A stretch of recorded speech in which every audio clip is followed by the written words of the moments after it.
அன்பான மேஷராசி நேயர்களே, பிறக்கப் போகிற பராபவ வருஷம் உங்களுக்கு எப்படி இருக்கப் போகுதுன்னு நாம இப்போ விலாவாரியா பார்க்க போறோம். உங்க ராசிக்கு அதிபதியான செவ்வாய் பகவானோட வீரியமும் வேகமும் உங்க ரத்தத்திலேயே ஊறிப்போன ஒண்ணு. எதையும் சாதிக்கணுங்கிற வெறி உங்ககிட்ட இயல்பாவே இருக்கும். இந்த 2026 ஏப்ரல் 14ஆம் தேதி பிறக்கக்கூடிய பராபவ வருஷத்துல கிரகங்களோட நிலைகளை முதல்ல பார்த்துருவோம். வாக்கிய பஞ்சாங்கப்படி மார்ச் 6ஆம் தேதியிலிருந்தே சரி பகவான் உங்க ராசிக்கு 12ஆம் இடமான மீன ராசியில உட்கார்ந்திருக்கார். குரு பகவானை எடுத்துக்கிட்டா வருஷத்தோட ஆரம்பத்துல உங்க ராசிக்கு 3ஆம் இடமான மிதுன ராசியில இருக்கார்.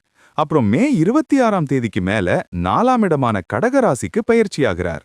ராகு கேதுக்களை பொறுத்த வரைக்கும் வருஷத்தோட ஆரம்பத்துல ராகு பகவான் 11ஆம் இடமான கும்பராசியிலும் கேது பகவான் 5ஆம் இடமான சிம்ம ராசியிலும் இருக்காங்க. அப்புறம் டிசம்பர் 13ஆம் தேதிக்கு மேல ராகு 10ஆம் இடமான மகர ராசிக்கும் கேது 4ஆம் இடமான கடக ராசிக்கும் பயிற்சியாகிறாங்க. இந்த கிரக அமைப்புகள் எல்லாம் உங்க வாழ்க்கையில என்ன மாதிரியான மாற்றங்களை கொண்டு வரப்போகுது, எதுலெல்லாம் நீங்க கவனமா இருக்கணும், எதுலெல்லாம் உங்களுக்கு யோகம் அடிக்க போகுதுன்னு ஒவ்வொரு கிரகமா ரொம்ப விரிவாகவும் சுவாரஸ்யமாகவும் நாம இப்போ பேச போறோம். முதல்ல நாம சனி பகவானை பத்தி பேசுவோம். மார்ச் 6 முதலே உங்க ராசிக்கு 12ஆம் இடமான மீன ராசியில சனி பகவான் சஞ்சாரம் செய்றார். இதை நாம 7.5 சனியோட ஆரம்ப கட்டமான விரய சனின்னு சொல்லுவோம். 12ஆம் இடம்னாலே சுப விரயங்கள், தூக்கம், வெளிநாடு, செலவுகள் இதையெல்லாம் குறிக்கும்.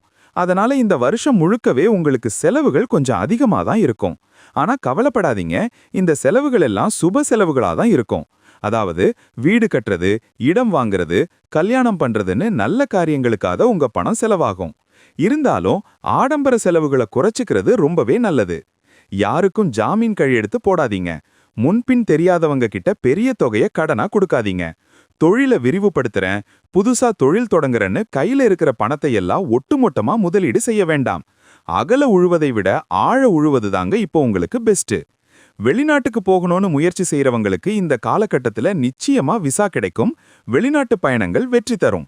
தூக்கமின்மை பிரச்சனை கொஞ்சம் வரலாம். அதனால நைட்ல சீக்கிரம் தூங்குற பழக்கத்தை ஏற்படுத்திக்கோங்க. சனி பகவான் உங்களை உழைக்க வச்சு வாழ்க்கையோட யதார்த்தத்தை கத்துக் கொடுக்கிற நேரம் இது. அதனால பொறுமையா நிதானமா எதையும் செய்ய பழகுங்க. அடுத்து நாம குரு பகவானோட பலன்களை பார்ப்போம். வருஷத்தோட ஆரம்பத்திலிருந்து மே 26ஆம் தேதி வரைக்கும் குரு பகவான் உங்க ராசிக்கு 3ஆம் இடமான மிதுன ராசியில சஞ்சாரம் செய்கிறார். 3ஆம் இடத்துல குரு இருக்கிறப்போ உங்க தைரியமும் வீரியமும் கொஞ்சம் பரீட்சை பார்க்கப்படும். எந்த ஒரு விஷயத்தையும் முதல் முயற்சியிலேயே சாதிச்சிட முடியாது. கொஞ்சம் போராடி தான் ஜெயிக்க வேண்டியிருக்கும். இருந்தாலும் உங்க தன்னம்பிக்கை குறையாம பாத்துக்கோங்க. தம்பி தங்கைகளோட உறவுல சின்ன சின்ன கருத்து வேறுபாடுகள் வந்துட்டு போகும். அதனால அவங்க கிட்ட பேசும்போது வார்த்தைகளை அளந்து பேசுறது நல்லது. அக்கம் பக்கத்துல இருக்கிறவங்க கிட்ட வீண் விவாதங்கள் வச்சுக்காதீங்க. சின்ன சின்ன பயணங்கள் அடிக்கடி வர வாய்ப்பு இருக்கு. அதனால அலைச்சல்கள் கூடும். இந்த நேரத்துல புதுசா ஏதாவது கத்துக்கணும்னு நினைப்பீங்க. அது நல்ல விஷயம்தான். ஆன்மீகத்துல உங்களுக்கு ஈடுபாடு அதிகமாகும். நிறைய கோயில்களுக்கு போயிட்டு வருவீங்க. உங்களோட முயற்சிகளுக்கு தகுந்த பலன் கொஞ்சம் தாமதமாக தான் கிடைக்கும். அதனால உடனே ரிசல்ட் வரலையேன்னு சோர்வடையக்கூடாது. என்னதான் 3ஆம் இடத்துல குரு இருந்தாலும் அவரோட பார்வை உங்க ராசிக்கு 7ஆம் இடம், 9ஆம் இடம், 11ஆம் இடங்கள் மேல விழுகுது. அதனால ஓரளவு பொருளாதார பிரச்சனைகளை சமாளிக்கிற மாதிரி தான் இருக்கும். முக்கியமா உங்க அப்பாவோட உடல் நலத்துல கொஞ்சம் அக்கறை காட்டுங்க. மே 26ஆம் தேதிக்கு அப்புறம் குரு பகவான் உங்க ராசிக்கு 4ஆம் இடமான கடக ராசிக்கு பெயர்ச்சியாகிறார். இது ஒரு முக்கியமான மாற்றமுங்க. 4ஆம் இடம்ங்கிறது சுகஸ்தானம், தாயார், வீடு, வாகனம் இதையெல்லாம் குறிக்கிற இடம். இங்கு குரு வர்றப்போ உங்க அம்மாவோட உடல் நலத்துல ரொம்ப கவனமா இருக்கணும். அவங்களுக்கு மருத்துவ செலவுகள் வரலாம். அதே மாதிரி வீட்ல சின்ன சின்ன ரிப்பேர் வேலைகள் பார்க்கறது, புதுசா வண்டி வாகனம் வாங்குறதுக்கெல்லாம் வாய்ப்புகள் தேடி வரும். ஆனா வண்டி வாகனங்கள்ல போகும்போது கொஞ்சம் எச்சரிக்கையா பொறுமையா போயிட்டு வர்றது நல்லது. நிலம் சம்பந்தப்பட்ட வழக்குகள் ஏதாவது இருந்தா அதுல கொஞ்சம் இழுபறி நிலைமை இருக்கும். குடும்பத்துல கணவன் மனைவிக்குள்ள விட்டு கொடுத்து போறது தான் அமைதியை தரும். வேலை பார்க்குற இடத்துல சின்ன சின்ன பிரஷர், டென்ஷன் வரலாம். மேலதிகாரிகள் கிட்ட கொஞ்சம் அனுசரிச்சு போங்க. வீடு மாறுறது, ஊர் மாறுறது மாதிரியான இடமாற்றங்கள் சிலருக்கு நடக்கும். இருந்தாலும் குருவோட பார்வை உங்க ராசிக்கு 8ஆம் இடம், 10ஆம் இடம், 12ஆம் இடங்கள் மேல விழுகுது. அதனால தொழில்ல வரக்கூடிய சில பிரச்சனைகளை குரு பகவான் தன்னோட பார்வையால தீர்த்து வைப்பார். திடீர்னு வெளியூர் பயணங்கள் மூலமா நல்ல லாபமும் கிடைக்கும். இப்போ நாம ராகு பகவானோட சஞ்சார பலன்களை பத்தி விரிவா பார்க்கலாம். வருஷத்தோட ஆரம்பத்துல இருந்து டிசம்பர் 13ஆம் தேதி வரைக்கும் ராகு பகவான் உங்க ராசிக்கு 11ஆம் இடமான கும்ப ராசியில இருக்கார். இது உங்களுக்கு மிகப்பெரிய ராஜயோகத்தை கொடுக்கக்கூடிய ஒரு அமைப்பா அமைஞ்சிருக்கு. 11ஆம் இடம்ங்கிறது லாபஸ்தானம், ஆசை நிறைவேற இடம். இங்க ராகு பகவான் இருக்கிறதால உங்களுக்கு எங்கிருந்தாவது எதிர்பாராத பணவரவு வந்துகிட்டே இருக்கும். நீங்க தொட்டதெல்லாம் துலங்கும்னு சொல்லலாங்க. பிசினஸ் பண்றவங்களுக்கு லாபம் பல மடங்கா பெருகும். ஷேர் மார்க்கெட், ட்ரேடிங் மாதிரியான விஷயங்கள்ல கவனமா முதலீடு செஞ்சா நல்ல லாபம் பார்க்கலாம். உங்களுக்கு நிறைய புது நண்பர்கள் கிடைப்பாங்க. முக்கியமா வேற்று மொழி, வேற்று மதத்துக்காரங்க மூலமா உங்களுக்கு நல்ல உதவிகள் கிடைக்கும். உங்க மனசுல ரொம்ப நாளா இருந்த ஆசைகள் எல்லாம் இந்த காலகட்டத்துல நிறைவேறதுக்கு நிறையவே வாய்ப்புகள் இருக்கு. சமூகத்துல உங்களுக்குன்னு ஒரு தனி அந்தஸ்து, மரியாதை கிடைக்கும். அரசியல்ல இருக்கிறவங்களுக்கு பெரிய பதவிகள் தேடி வரும். உங்க மூத்த அண்ணன், அக்கா கிட்ட இருந்து நல்ல ஆதரவும் பண உதவியும் கிடைக்கும். மொத்தத்துல இந்த வருஷத்தோட முக்கால்வாசி நாட்கள் ராகு பகவான் உங்களுக்கு பண மழைய பொழிய வைக்க போறாருன்னு தைரியமா சொல்லலாம். அதே நேரத்துல கேது பகவான பாத்தீங்கன்னா டிசம்பர் 13ஆம் தேதி வரைக்கும் உங்க ராசிக்கு 5ஆம் இடமான சிம்ம ராசியில இருக்கார். 5ஆம் இடம்ங்கிறது பூர்வ புண்ணியம், குழந்தைகள், குலதெய்வம், காதல் இதையெல்லாம் குறிக்கிற இடம். இங்க கேது இருக்கிறதால உங்க குழந்தைகளோட படிப்புலையும் அவங்களோட எதிர்காலத்திலையும் நீங்க ரொம்பவே அக்கறை காட்ட வேண்டியிருக்கும். குழந்தை பாக்கியத்துக்காக காத்துக்கிட்டு இருக்கிற தம்பதிகளுக்கு கொஞ்சம் தாமதங்களுக்கு அப்புறம் நல்ல செய்தி கிடைக்கும். பிள்ளைகளோட பிடிவாத குணம் கொஞ்சம் அதிகமாகும். அதனால அவங்கள அன்பா பேசி அரவணைச்சு கொண்டு போகணும். காதல் விஷயங்கள்ல கொஞ்சம் கவனமா இருங்க, ஏமாற்றங்கள் வர வாய்ப்பிருக்கு. பூர்வீக சொத்து விஷயங்கள்ல ஏதாவது பிரச்சனைகள் இருந்தா அதை பேசி தீர்க்கிறது நல்லது. கோர்ட் கேஸ்னு போக வேண்டாம். இந்த நேரத்துல உங்களுக்கு குலதெய்வத்தோட அனுகிரகம் ரொம்பவே தேவை. அதனால வருஷத்துக்கு ஒரு முறையாவது குடும்பத்தோட குலதெய்வ கோயிலுக்கு போயிட்டு வந்துருங்க. கேது பகவான் ஞானகாரகன் அப்படிங்கறதால உங்களுக்கு ஆன்மீக ஈடுபாடு ரொம்ப அதிகமாயிடும். வாழ்க்கையோட தத்துவம் எல்லாம் உங்களுக்கு புரிய ஆரம்பிக்கும். நிறைய புண்ணிய காரியங்கள் செய்வீங்க.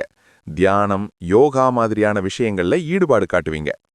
டிசம்பர் 13ஆம் தேதிக்கு அப்புறம் நடக்கிற ராகு கேது பெயர்ச்சியில ராகு பகவான் உங்க ராசிக்கு 10ஆம் இடமான மகர ராசிக்கு வர்றார்.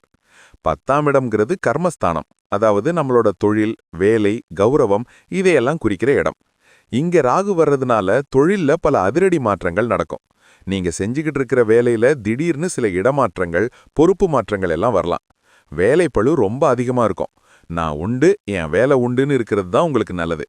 ஆஃபீஸ்ல கூட வேலை பார்க்கறவங்க கிட்ட உங்க சீக்ரெட்ஸ் எதையும் ஷேர் பண்ணிக்காதீங்க. தொழில் செய்யறவங்களுக்கு வெளியூர், வெளிநாட்டு தொடர்புகள் மூலமா பெரிய ஆர்டர்கள் கிடைக்கும். ஆனா அந்த ஆர்டர்களை சரியான நேரத்துல முடிச்சு கொடுக்கறதுல கொஞ்சம் டென்ஷன் இருக்கும். புதுசா தொழில் தொடங்க நினைக்கிறவங்க ரொம்ப கவனமா எல்லா விஷயங்களையும் அலசி ஆராய்ஞ்சு செய்யணும். சிலருக்கு தாங்கள் படிச்ச படிப்புக்கும் பார்க்குற வேலைக்கும் சம்பந்தமே இல்லாத ஒரு துறையில போய் உட்கார வேண்டிய சூழ்நிலை வரலாம். ஆனாலும் ராகு பகவான் 10ஆம் இடத்துல இருக்கும்போது கடினமா உழைக்க வைப்பார். அதே சமயம் அந்த உழைப்புக்கேத்த பலனையும் ஓரளவுக்கு கொடுத்துருவார். கொஞ்சம் அலைச்சலும் ஸ்ட்ரெஸ்ஸும் இருந்தாலும் அதை சமாளிக்கிற திறமைய ராகு கொடுத்துருவார். இதே டிசம்பர் 13ஆம் தேதிக்கு அப்புறம் கேது பகவான் உங்க ராசிக்கு 4ஆம் இடமான கடக ராசிக்கு வர்றார். ஏற்கனவே குரு பகவான் கடகத்தில் இருக்கும்போது கூடவே கேதுவும் சேர்றது ஒரு சிறப்பான அமைப்பு தான். ஆனா 4ஆம் இடம்ங்கிறது சுகஸ்தானம் அப்படிங்கறதால குடும்பத்துல சின்ன சின்ன குழப்பங்கள், நிம்மதியற்ற சூழ்நிலைகள் வந்து வந்து போகும். முக்கியமா உங்க அம்மாவோட ஆரோக்கியத்துல நீங்க ரொம்பவே கூடுதல் கவனம் செலுத்தணும்.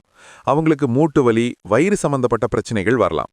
வீட்டை வித்துட்டு வேற வீடு வாங்குறது, இல்லைன்னா இருக்கிற வீட்டை இடிச்சிட்டு புதுசா கட்டுறது மாதிரியான எண்ணங்கள் எல்லாம் உங்களுக்கு தோன்றும்.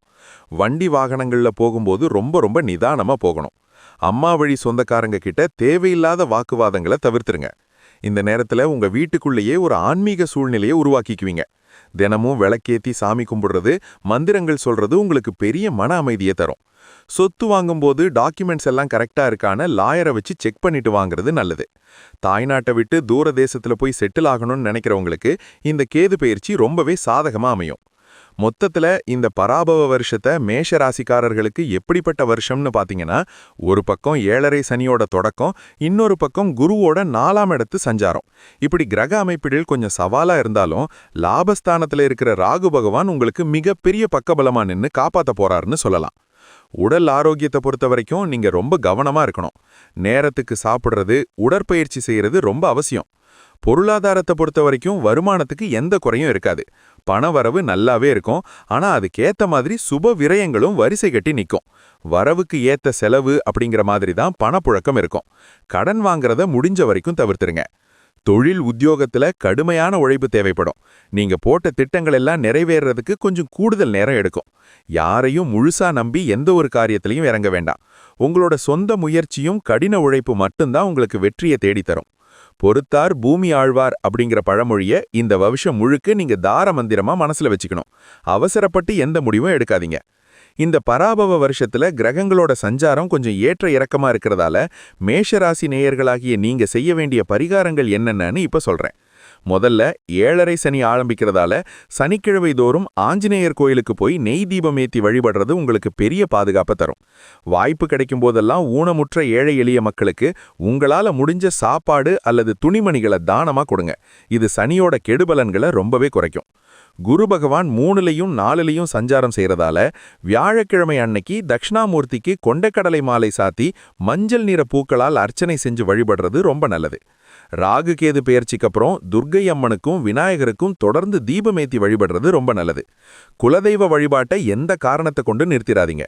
தினமும் காலையில சூரிய நமஸ்காரம் செய்யறதும் ஆதித்ய ஹிருதயம் ஸ்தோத்திரத்தை கேட்கறதும் படிக்கிறதும் உங்களுக்குள்ள ஒரு பெரிய பாசிட்டிவ் எனர்ஜியை கொண்டு வரும். நான் சொன்ன இந்த சின்ன சின்ன பரிகாரங்களை முழு நம்பிக்கையோட செஞ்சுட்டு வந்தீங்கன்னா இந்த பராபவ வருஷம் உங்களுக்கு வெற்றிகளும் சந்தோஷங்களும் நிறைந்த ஒரு அற்புதமான வருஷமா நிச்சயமா அமையும். வாழ்த்துக்கள். இதேபோன்று மீண்டும் ஒரு பதிவில் சந்திப்போம். நன்றி, வணக்கம். இந்த சேனல் உங்களுக்கு பிடிச்சிருந்தா மறக்காம சப்ஸ்கிரைப் பண்ணுங்க, ஷேர் பண்ணுங்க, லைக் பண்ணுங்க, கமெண்ட் பண்ணுங்க.